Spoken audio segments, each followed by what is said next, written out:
Welcome to my YouTube channel. तो आज हम पढ़ेंगे एक खास रिक्वेस्ट के लिए जो कि मुझे कमेंट मिला था रिया जी के द्वारा, और वो पूछी थी कि दी मैं एग्ज़ाम की तैयारी कैसे करूं, यूनिवर्सिटी एग्ज़ाम के लिए किस तरह का प्रिपरेशन करूं, और इसमें इम्पोर्टेंट टॉपिक क्या आएगा और कैसे मैं क्वेश्चन को जवाब दूं, आंसर दूं जो कि मुझे अच्छे नंबर आए। तो मैं उसी के रिक्वेस्ट पर ये वीडियो बना रही हूँ। और ख़ास करके जो भी स्टूडेंट का इस बार यूनिवर्सिटी एग्ज़ाम है वो स्टूडेंट्स इस वीडियो को अच्छा से देखें ताकि उन लोगों को भी समझ में आए कि वीडियो में क्या है नहीं है। शुरू से एंड तक देखें।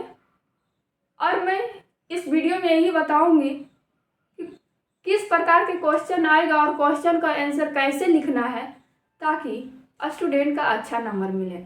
स्टूडेंट तो पढ़ते हैं अच्छे से, दो स्टूडेंट पढ़ रहे हैं साथ से, लेकिन दोनों का नंबर का डिफरेंट हो जाता है।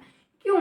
तो एक स्टूडेंट जो है क्वेश्चन का उत्तर सही तरीके से देते हैं और एक को पता नहीं रहता है, उसे याद तो रहता है लेकिन पता नहीं रहता है कि मैं क्वेश्चन का उत्तर किस प्रकार दूं ताकि मुझे अच्छे नंबर मिले।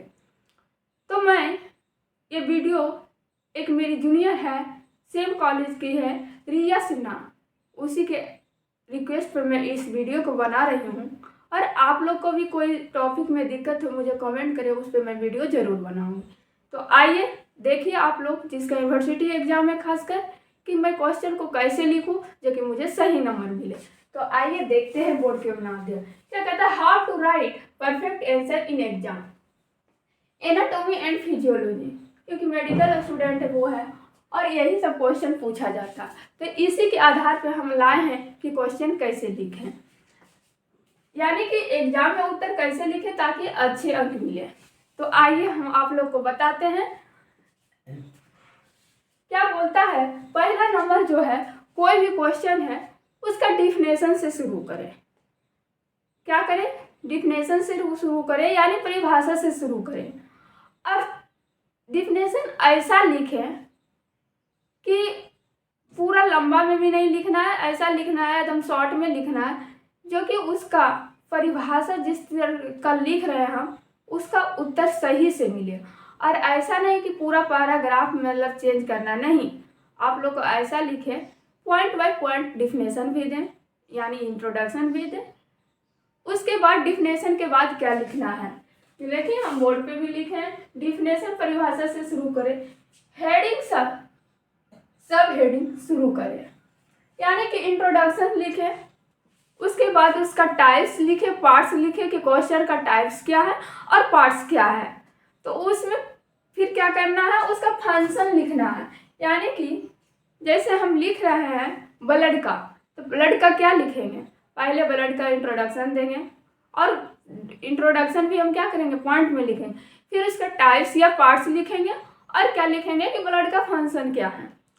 फिर देखते हैं अगला टॉपिक में क्या कहता है। फिर कहता है कि डायग्राम जरूर बनाएं, और यदि डायग्राम है उस तथ्य में क्वेश्चन में डायग्राम बनाने के लिए बोल रहा है, यदि नहीं भी बनाने बोल रहा फिर भी आप लोग डायग्राम बनाइए, क्योंकि एनाटॉमी में डायग्राम बहुत ज़रूरी होता है। क्या होता है? एनाटॉमी में डायग्राम बहुत ज़रूरी होता है। और फिर उसके बाद क्या कहता है, क्वेश्चन के हिसाब पॉइंट वाइज लिखो, पैराग्राफ नहीं। हम अभी बताए थे कि जो भी आंसर देना है पॉइंट बाय पॉइंट लीजिए, पैराग्राफ नहीं चेंज कीजिए। उतना पैराग्राफ कोई चेक करने नहीं जाता है कि क्या कह रहा है, क्या लिखी है। यदि पॉइंट में लिखती है तो बहुत अच्छा नंबर मिलेगा। और जैसे पॉइंट में लिखना है तो बुलेट लगाना है, बुलेट यानी नंबरिंग। बुलेट मतलब क्या होगा, इस तरह के लगाइए, जैसे पॉइंट 1 दे दिए, फिर इसमें डिफिनेशन लिखे, नंबरिंग 1 दे दिए, रोमन में लिख दिए, फिर या तो कुछ में फिर दूसरा नंबर लिखना है, ऐसे इस तरह का बुलेट लगाए या नंबरिंग लिखें। तो आप लोग समझ रहे हैं क्वेश्चन को। फिर वही कहता है कि पॉइंट वाइज लिखो, पैराग्राफ नहीं, बुलेट या नंबरिंग लगाए, तो उससे क्या होगा, हमारा क्वेश्चन पॉइंट बाय पॉइंट में लिखाएगा।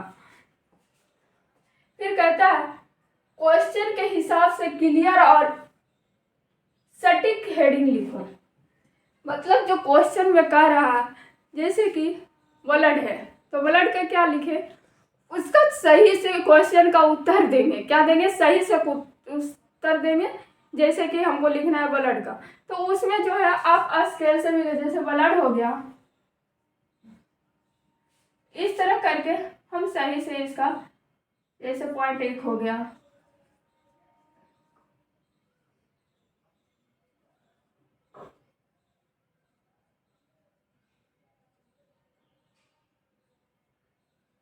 इस तरह ब्लड इज कनेक्टिविटी से इस तरह। फिर दूसरा नंबर इसके बारे में लिखना है तो लिखना है, और मन करे तो आप लोग ऐसे करके भी ऐसे कर सकते हैं। और याद रखें कि एग्जाम में 2 पेन से जरूर लिखें आप लोग, एक से हेडिंग दें और एक से उत्तर दें, यानी एक से आंसर दें। और उसमें ब्लू या ब्लैक पेन 2 ही रख सकते हैं, रेड का अदर का यूज नहीं कर सकते। तो आप लोग, हम भी एग्जाम में लिखे थे 2 पेन से, और मेरा अच्छा नंबर मिला था, यानी कॉलेज में अच्छा नंबर मिला था, सबसे ज़्यादा मिला था। तो आप लोग भी तैयारी कीजिए, ऐसा ऐसा लिखिए कि आप लोग भी टॉपर करें। तो रिया जी, हम बहुत अच्छे से बना रहे हैं, आप इस वीडियो के शुरू से एंड तक देखिएगा। फिर कहता है क्वेश्चन के हिसाब से क्लियर और एक्सेप्ट हेडिंग लिखो। जो क्वेश्चन में कह रहा हूं उसी का उत्तर देना है और परफेक्ट देना है, ताकि कॉपी जो जांच रहा हो वो देखे और आपको पूरा में पूरा नंबर देने का कोशिश करे। फिर कहता है थोड़ा बड़ा और साफ लिखो। क्या करना है? थोड़ा सा बड़ा लिखना है और साफ लिखना है, ताकि तुरंत कॉपी जांच रहा जो तुरंत देख ले कि क्या लिखा है। छोटा में नहीं लिखे, यदि छोटा भी आप लोग लिखते हैं तो थोड़ा साफ लिखना है, ये नहीं कि कुछ भी लिख के चले गए हैं। और आप लोग को ऐसा तैयारी कीजिए जो कि अच्छा नंबर ला सके। फिर कहता है चाहो तो अंडरलाइन करो। यदि कोई इम्पोर्टेंट टॉपिक रहता है, यानी इम्पोर्टेंट चीज रहता है, तो उसे जो है अंडरलाइन कीजिए, पेंसिल से, पेन से, जो से भी कीजिए, लेकिन अंडरलाइन कीजिए या तो ब्रैकेट में दीजिए जो इम्पोर्टेंट रहता है। हेडिंग थोड़ा गैप छोड़कर लिखो। जैसे ये लिखे हैं फंक्शन, क्या लिखे हैं?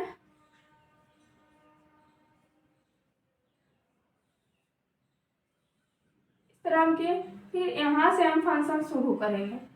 यहाँ मतलब गैप करके छोड़ना है, गैप करके लिखना है। तो वही बोले हैं कि हेडिंग थोड़ा गैप छोड़कर लिखो। फिर कहता है स्केल से अंडरलाइन कर सकते हैं। यदि फ्लो को टॉपर बनना है तो आप स्केल से अंडरलाइन कीजिए। यदि अच्छा से पढ़े हैं तो पूरा अच्छा नंबर मिलेगा। जो क्वेश्चन में लिखिएगा उसका पूरा से पूरा नंबर आपको मिल सकता है, यदि आप लोग पॉइंट बाय पॉइंट क्वेश्चन बनाते हैं और जिस तरह बोले हैं। फिर कहता है हेडिंग में स्पेलिंग मिस्टेक नहीं होनी चाहिए।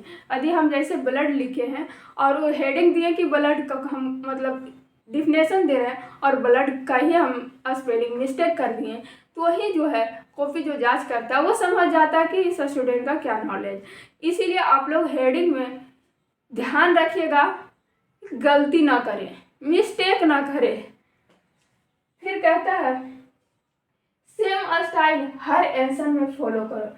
मतलब जो हम एक क्वेश्चन में उत्तर दिए जिस तरह का करके दिए, यानी कि पहले इंट्रोडक्शन लिखे हैं, फिर उसका अधिक कोई टॉपिक किडनी है तो पहले इंट्रोडक्शन दिए, उसका जनरल फीचर लिखे यानी मैनेजमेंट लिखे हैं, सेफ लिखे हैं, उसका लेंथ कितना होता है, विड्थ कितना होता है, मेजरमेंट यानी, उसके बाद उसका कलर क्या होता है वो लिख लिए। फिर उसका स्ट्रक्चर लिखेंगे, लिखेंगे how to structure of kidney, मतलब कि किडनी का क्या स्ट्रक्चर है और क्या उसमें कह रहा है वो लिखेंगे। फिर किडनी का फंक्शन लिखेंगे, फिर क्या लिखेंगे, किडनी का फंक्शन लिखेंगे। फिर उसके बारे में और डिटेल से देखेंगे। यदि कोई ऐसा टॉपिक है जिसमें कि उसका कॉज हमको बताना है, यानी ब्लड प्रेशर है तो ब्लड प्रेशर में कॉज बताना है, सिम्टम्स बताना है, और इसका मैनेजमेंट हम कैसे करेंगे, ट्रीटमेंट कैसे करेंगे, क्या कंपोजिशन होता है, यानी ब्लड हेल्थ क्या मतलब पॉइंट में जिस तरह का क्वेश्चन है उस तरह का हमको उत्तर देना है।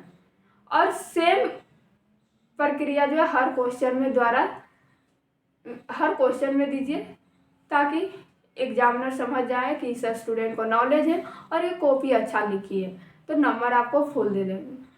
तो क्या आप लोग के वीडियो हेल्पफुल रहा है तो शुरू से एंड तक देखिए, और आप लोग को भी कमेंट कीजिए कि क्या पूछना, क्या डाउट है, उस पर हम वीडियो ज़रूर लाएंगे। तो थैंक यू रिया जी, आपका क्वेश्चन का जवाब हम दे चुके हैं और बता दे रही हूँ कि आप जो पूछे से किस तरह का टॉपिक आएगा, यानी किस तरह का क्वेश्चन आएगा। तो हम एनाटॉमी फिजियोलॉजी पहले वाला वीडियो में हम डाल चुके हूँ, आप नहीं देखे हैं रिया जी तो जाके देखिए। Thank you so much. ऐसे ही हमारे वीडियो पे बना रहे। यदि वीडियो हेल्पफुल लगे तो हमारे वीडियो को लाइक कीजिए, सब्सक्राइब कीजिए, कमेंट कीजिए, ताकि आप लोग का आंसर का जवाब मिल सके और हमें भी मोटिवेट मिले। Thank you. जय हिंद, जय भारत।